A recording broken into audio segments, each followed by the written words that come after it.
servirão de pasto ao fogo. Porque um menino nos nasceu, um filho se nos deu. O governo está sobre os seus ombros, e o seu nome será Maravilhoso Conselheiro, Deus Forte, Pai da Eternidade, Príncipe da Paz. Para que se aumente o seu governo e venha um paz sem fim sobre o trono de Davi e sobre o seu reino, para o estabelecer e o firmar mediante o juízo e a justiça, desde agora e para sempre. O zelo do Senhor dos Exércitos fará isso. Amém. Oremos.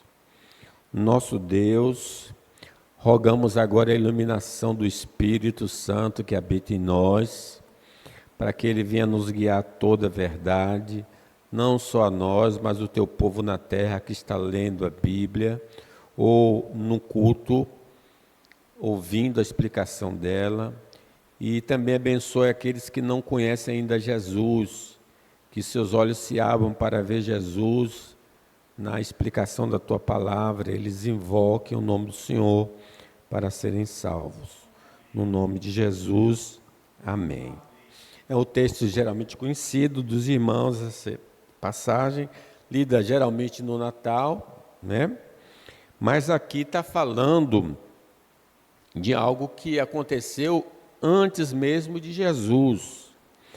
Nós vamos ver aqui que Deus afligiu o reino do norte, aonde ficam essas duas tribos, né? Zebulon, todo o reino do norte. O juízo de Deus sobre o reino do norte, por causa dos seus erros. Diz aí o versículo 1, mas a terra que estava aflita não continuará a obscuridade. Deus, nos primeiros tempos, tornou desprezível a terra de Zebulon e a terra de Naftali. A região da Galiléia era influenciada pelas crenças e comportamentos dos povos pagãos, já no Antigo Testamento. Então, aquela região, por causa do comércio, tinha uma invasão muito grande de pessoas de outras nações, e o povo acabava adquirindo os costumes, as crenças. Então, era muito inclinada aquela região da terra prometida a imitar os povos que não criam em Deus. A região da Galiléia foi a primeira conquistada e deportada pelos assírios. Por isso que diz que aí a terra que estava aflita. Quando os assírios destruíram o reino do norte, a primeira área que eles conquistaram foi a terra da Galiléia. E o primeiro povo a ser transportado, tirado da terra e ido para terras longínquas, foram justamente os galileus, aqueles que moravam naquela região. Vejam que era um lugar que tinha influência pagã, e como tinha uma boa influência pagã, foi o primeiro lugar onde Deus agiu poderosamente, né, destruindo ali as cidades e levando o povo para o cativeiro. A região, então, da terra do Senhor, experimentou o abandono e juízo de Deus, né? Deus se afastou do seu povo. Deus enviou, então, um juízo ao seu povo, no Reino do Norte, em especial a região da Galiléia. Foram duramente castigados pelo Senhor. A aflição é o que o pecado produz na vida do homem que vive em desobediência a Deus. Por que eles foram afligidos? Todo o reino, em especial essa região. Porque eles desobedeceram ao Senhor. Apesar dos profetas advertirem, volte-se para mim que eu vou perdoar, eles não quiseram. Então, o salário do pecado é a morte. As pessoas sofrem nesta vida e sofrem também na eternidade. E aqueles irmãos experimentaram esse sofrimento, suas cidades destruídas, muitos morreram, muitos foram levados para o cativeiro, se tornaram então escravos. Que sofrimento não ver um parente, um amigo sendo morto ou sendo espancado, né? Os que vivem no pecado revelam estar num estado de escuridão ou andando na escuridão. Porque ele diz assim, olha, mas a terra que estava aflita não continuará a obscuridade. Então, na visão de Deus, quem está no erro está andando na escuridão. Talvez não só andando na escuridão, mas é uma pessoa que vive na escuridão. O apóstolo Paulo fala disso, que antes nós éramos trevas, mas agora somos luz no Senhor. Andai como filho da luz. Ele nos tirou, então, dessa escuridão. Então, aquele lugar tão destruído, sem luz, nós vamos ver mais à frente que a luz brilhou naquela região ali, tão escura pelo pecado e pelo juízo de Deus. Deus humilha os pecadores que persistem em viver na iniquidade. Deus é amor, mas também é justiça. Ele não poupou o mundo antigo, né, mandando as águas do dilúvio, e ele anuncia agora a todos que se arrependam, porque há de julgar o mundo com justiça, através de um varão que destinou, ressuscitando dos mortos. Então, a graça de Deus sobre a região da Galileia, através do Salvador. Então, essa região tão afligida, tão castigada, tão influenciada pelo mal, foi a região do país que Deus escolheu para manifestar a sua graça. Vejam aí, no versículo 1, na parte final do versículo 1. Mas nos últimos tornará glorioso o caminho do mar, além do Jordão, Galileia dos gentios. Vamos ler o 2? O povo que andava em trevas viu grande luz, e os que viviam na região da sombra da morte resplandeceu-lhe a luz. Não era diferente no tempo de Jesus. Lembram quando Natanael, visitado por André, disse: encontramos o Messias, Jesus, o Nazareno. Aí ele disse: pode vir alguma coisa que preste de lá? A região da Galileia era tão, né? Pode vir alguma coisa boa de Jerusalém? E os fariseus também, quando se referiram, falavam de Jesus, o profeta, disse: porventura surgiu algum profeta daquela região? Então era uma região desprezada pelos demais judeus. Mas diz a palavra de Deus que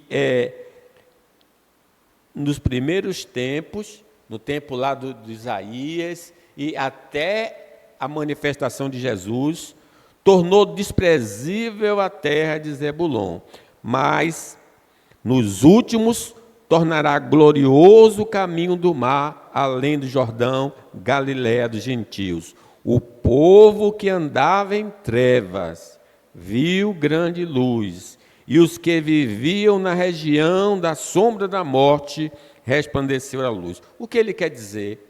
Ele quer dizer para nós o lugar aonde Jesus cresceu e se desenvolveu. Lembra? Ele nasceu em Belém, e depois, ordenado pelo anjo, foi para o Egito, e depois voltou para a terra, porque Herodes tinha morrido, Herodes o Grande. E aí José ficou preocupado em voltar para Belém, e o anjo aconselhou que ele fosse morar em Nazaré. Por isso ele é chamado Jesus de Nazaré. Então ele foi morar em Nazaré. Jesus morou e cresceu entre os galileus, aquela região sombria e amaldiçoada. Quem estava ali? A luz do mundo. A luz do mundo vivendo entre eles, né? O começo do ministério terreno de Jesus foi na Galileia. o primeiro milagre. Onde foi? Na cidade? Caná da Galileia, na qual ele transformou a água em vinho. E é nessa região, então, que ele monta o seu QG. Primeiro ele residia em Nazaré, e dali ele saía para os outros territórios para evangelizar, e depois ele se muda de Nazaré para Cafarnaum, onde ele se torna a base central, e ali ele vai ministrando e operando os seus prodígios e maravilhas. Então, o povo que andava na escuridão teve o privilégio de conhecer Jesus desde pequeno, vivendo entre eles. Louvado seja o nome do Senhor. Os próprios apóstolos, em sua maioria, residiam na região da Galileia. Pedro, João, Tiago, todos aqueles irmãos ali eram daquela região da qual o Senhor chamou, e eles se tornaram o quê? Apóstolos do Senhor Jesus Cristo, né? Lembrando que quando Pedro estava no interrogatório de Jesus, alguém disse para Pedro: você é dele, porque o seu sotaque diz que você é da Galileia. Então Pedro era um galileu, né? Deus visita um povo que andava na escuridão espiritual, lembrando cada um de nós. Estávamos mortos em delitos e pecados, mas Deus foi lá e nos visitou. Diz o apóstolo Paulo, em Coríntios, que Deus fez resplandecer a sua luz sobre nós. Ele deu luz ao nosso entendimento, para que a gente conhecesse Jesus como Senhor e Salvador. Muitos, apesar de ouvirem as palavras da sua boca, não creram. É interessante que ele viveu ali nessa região escura, pelo pecado, pelo distanciamento de Deus, mas apesar de todos os milagres que ele ali operou, muitos não creram nele. Alguns diziam: mas não é esse o filho de José? A sua mãe não é Maria? Seus irmãos não vivem entre nós? E por causa da incredulidade dos galileus, Jesus não operou muitos sinais ali. É dito até que acerca das cidades: ai de ti, Corazim, ai de ti, Betsaida, ai de ti, Cafarnaum. Se os milagres foram feitos em ti, fossem feitos em Sodoma e Gomorra, eles teriam se convertido, estariam até os dias de hoje. Então vejam, às vezes a pessoa nasce na igreja, por exemplo. Que privilégio maravilhoso nascer nesse berço iluminado pela palavra do Senhor. Mas aí os meninos vão crescendo e vão desprezando o Deus vivo e verdadeiro, né? Que pena. Como os galileus, tem muita gente que nasceu na igreja e não dá valor a essa presença maravilhosa do Senhor Jesus. Quantos têm recebido a oportunidade de salvação e têm rejeitado para a sua própria condenação? Né? Ele diz assim: eis que estou à porta e bato. Se alguém ouvir a minha voz, eu entrarei, cearei com ele e ele comigo. Quantos nasceram no berço evangélico e têm abandonado a luz e ido para a escuridão eterna? Abandonando a luz para ir para a escuridão. E Deus já os proporcionou a estar na luz, aprendendo e ouvindo as palavras da vida. A graça de Deus se manifesta também enchendo de alegria o alcançado pela graça do Senhor. Veja o efeito que causou em alguns ou em muitos a presença da luz ali naquela região. Versículo 3. Tens multiplicado este povo, a alegria lhe aumentastes. Alegram-se eles diante de ti, como se alegram na ceifa e como exultam quando repartem os despojos. Então aqui imagine a terra que foi assolada, que foi destruída, agora essa terra vai ser restaurada. Essa terra agora vai ser novamente enchida pelos crentes e as bênçãos de Deus. É esse tipo de comparação que está fazendo aqui. Então, Quando Deus chega no coração, os alcançados pela graça de Deus, desde a fundação do mundo até o último dia, são incontáveis. Tem multiplicado este povo, né?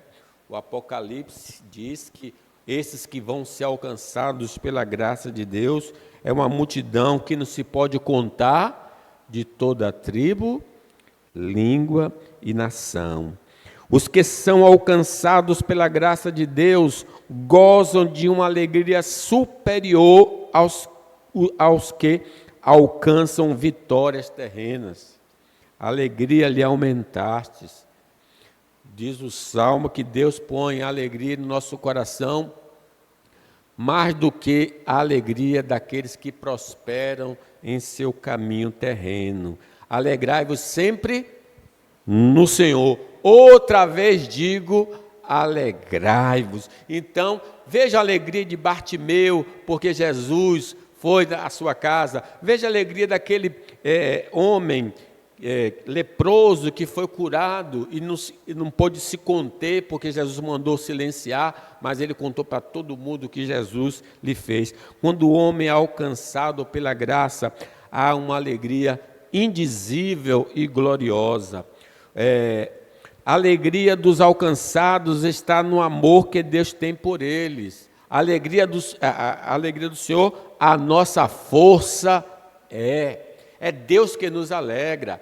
A alegria por saber que Deus nos tirou da escuridão. A alegria porque Deus amou o mundo de tal maneira que deu seu Filho unigênito para que todo que nele crê não pereça, mas tenha a vida eterna. A alegria dos alcançados está no amor que Deus tem então por eles. Deus prova o seu amor para conosco pelo fato de Cristo ter morrido por nós, sendo nós ainda pecadores. É isso que deve nos contagiar, como Deus tem uma atração por nós, né? Como é que Ele pode nos amar sendo pecadores? A alegria faz parte do fruto do Espírito Santo, que se alegra em Deus e nos feitos está cheio do Espírito Santo. O fruto do Espírito é amor, aí diz alegria. Então, essa alegria vai gerar uma alegria em Deus e vai gerar uma alegria nos feitos que Deus tem feito por nós. Somente a transgressão deliberada pode apagar temporariamente a alegria da salvação. Se o crente não está alegre, ele pode estar em erro, como Davi esteve em erro. Restitui-me a alegria da tua salvação. A alegria da salvação não tem nada a ver com a nossa condição exterior. Pedro e os apóstolos apanharam e diz que eles saíram regozijados por sofrer pelo nome do Senhor Jesus. Não importa a circunstância, quem tem uma visão correta de Deus sempre vai ter uma alegria indizível. A graça de Deus se revela também libertando os alcançados da escravidão dos adversários espirituais. Versículo 4 diz: porque tu quebrastes o jugo que pesava sobre eles. Lembra que eles eram escravos. E agora Deus está quebrando esse jugo. Porque tu quebraste o jugo que pesava sobre eles, a vara que lhes feria os ombros e o cetro do seu opressor, como no dia dos medianitas. Como Deus levou através de Gideão o povo de Israel dos medianitas só com 300 homens, né?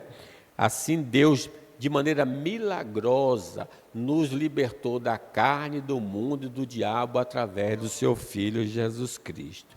Porque toda bota com que anda o guerreiro no tumulto da batalha e toda veste revolvida em sangue serão queimadas, servirão de pasto para o fogo. Através da morte de Cristo, fomos libertos da culpa do pecado. Nenhuma condenação há para aqueles que estão em Cristo Jesus, que não andam segundo a carne, mas segundo o Espírito. O nosso Redentor, o Senhor Jesus, através da sua morte de cruz, nos libertou do velho homem. O pecado não terá domínio sobre vós, porque não está debaixo da lei, mas debaixo da graça de Deus. Ele nos libertou da culpa, Ele nos libertou do poder do pecado, Cristo nos libertou das crenças e comportamentos mundanos. Não ameis o mundo, Ele nos tirou desse mundo que tem pensamentos contrários a Deus, que tem um comportamento contrário a Deus. Por isso é uma aberração uma pessoa que professa a fé em Jesus e está no carnaval. Está brincando no carnaval. É uma pessoa que não conheceu, não ameis o mundo, nem as coisas que há no mundo, porque o mundo passa, mas quem faz a vontade de Deus permanece para sempre. E Ele nos tirou desse império e nos transportou para o reino do Filho do Amor. Não só da culpa, não só do velho homem, não só do mundo, mas do próprio diabo. Deus nos tirou de lá, amarrou o valente, tirou seus bens, que éramos nós. Louvado seja o nome do Senhor. Na obra redentora, do pecador arrependido, não há participação do salvo, é um trabalho exclusivo do Senhor. Diz, quando eles saem da Babilônia, né? Quando o Senhor restaurou a nossa sorte. Nem esperávamos isso, não sonhávamos com isso, e de repente um decreto do imperador Ciro: quero que todos os judeus voltem à sua terra natal. Assim foi Deus por nós. Deus deu o seu Filho por nós. Deus amou o mundo, que deu o seu Filho, para que todo que nele crê não pereça, mas tenha a vida eterna. O efeito da obra da redenção é experimentada por todos redimidos pelo Senhor. Sim, quem conhece a Jesus sabe perfeitamente que a carne, o mundo e o diabo não têm domínio mais sobre a sua vida. Ele, infelizmente, pode pecar, mas ele não é escravo do pecado. Os libertos pelo Senhor não podem mais se tornarem escravos dos velhos senhores, mas podem cair em tentação. Por isso que o Senhor diz, né? Sempre: não nos deixes cair em tentação.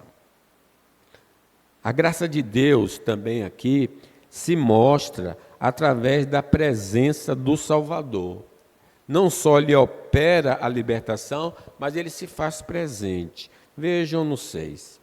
Porque um menino nos nasceu, um filho se nos deu, o governo está sobre os seus ombros, e o seu nome será Maravilhoso Conselheiro, Deus Forte, Pai da Eternidade, Príncipe da Paz, para que se aumente o seu governo e venha paz sem fim sobre o trono de Davi e sobre o seu reino, para estabelecer e o firmar mediante o juízo e a justiça, desde agora e para sempre. O zelo do Senhor dos Exércitos fará isso. Então, ele descreve aqui esse Deus Salvador.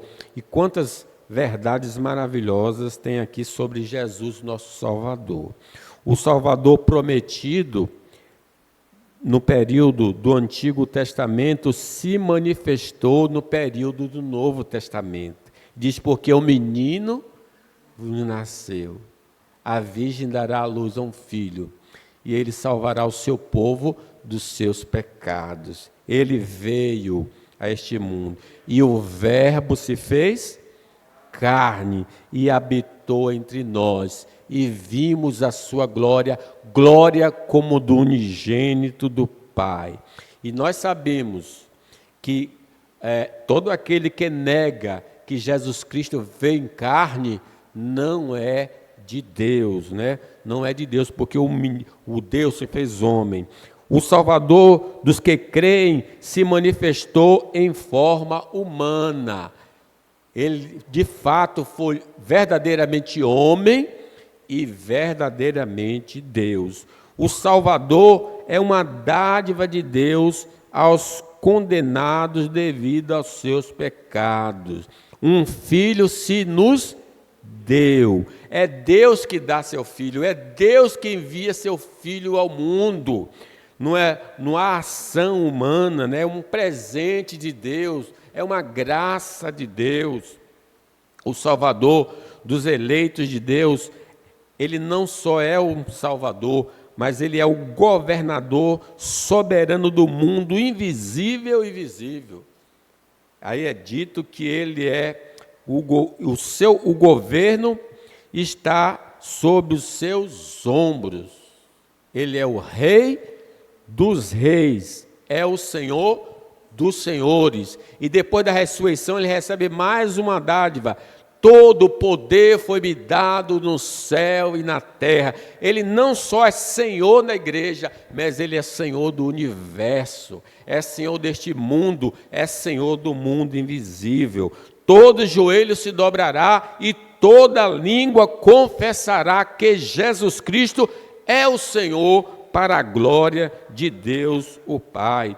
O Salvador é uma dádiva de Deus aos condenados devido aos seus pecados. Diz aí que Ele é maravilhoso conselheiro, Deus forte, Pai da eternidade, príncipe da paz. O Salvador dos eleitos de Deus, o nosso Salvador, tem orientações de crenças e comportamentos de como agradar a Deus nessa vida. Se eu quero aprender como viver de maneira agradável a Deus, se eu quero saber o que é que eu devo crer para agradar a Deus, esse maravilhoso conselheiro nos aconselha pelo seu Espírito e palavra. Lâmpada para os meus pés é a tua palavra e luz para o meu caminho. Então esse conselheiro maravilhoso nos aconselha pela palavra, pelo Espírito, e muitas vezes usando os pregadores, os professores, eles nos orientam o caminho que agrada ao Senhor. O Salvador dos santos é o Deus Todo-Poderoso, é Deus forte, né? Não há ninguém que possa ser comparado a esse Deus. Agindo Deus, quem impedirá? No princípio criou Deus os céus e a terra. E esse texto é aplicado a Jesus, porque em João capítulo 1 diz, e o verbo se fez, no princípio era o verbo, e o verbo estava com Deus, e o verbo era Deus, e todas as coisas foram feitas por Ele, e sem Ele nada do que foi feito se fez. O Salvador da igreja é a porta para a vida feliz sem fim. Observe que Ele é o Pai da eternidade. A eternidade não é simplesmente viver para sempre. Ele, como Pai, Pai no sentido de que Ele dá. Eu vim para que vocês tenham vida e vida em abundância. Quem crê em mim tem a vida eterna. Nesse sentido, Ele é o Pai. Ele é aquele que oferece aos pecadores a vida feliz, eterna com Deus. O Salvador da igreja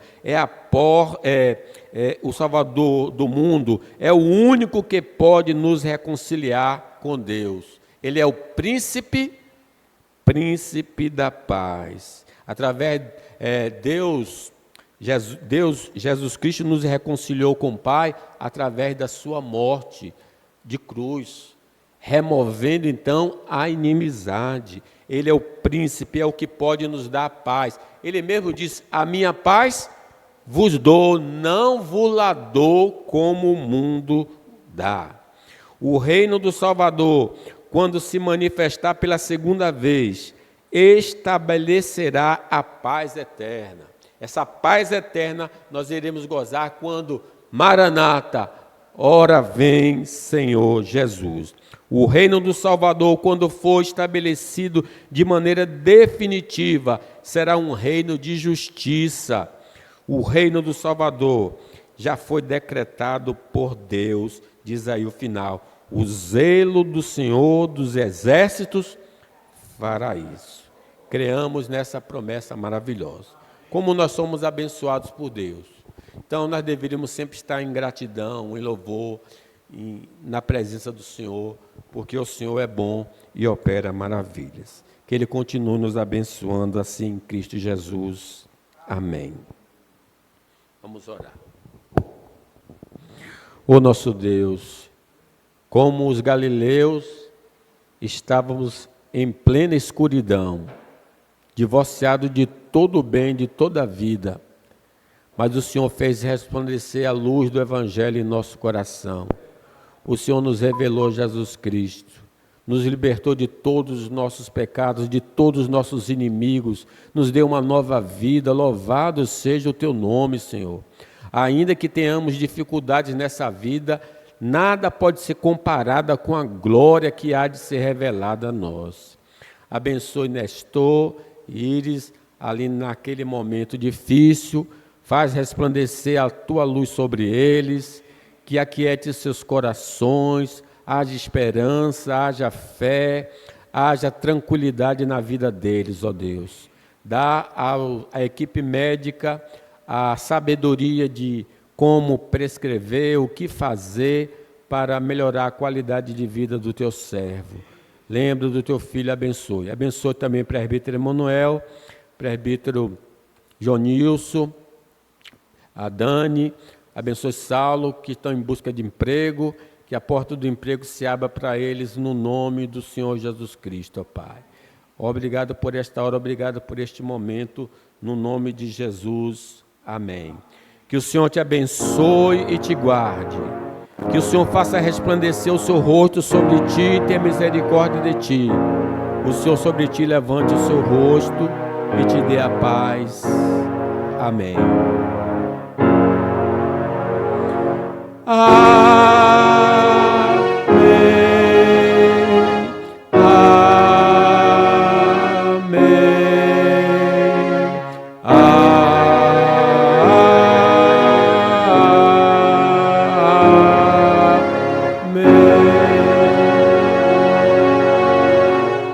Se Deus permitir, estaremos aqui domingo. Lembrando que a posse do pastor Leandro, é Leandro, né? Leandro, dia 22 ou 23, Cecília? É 23.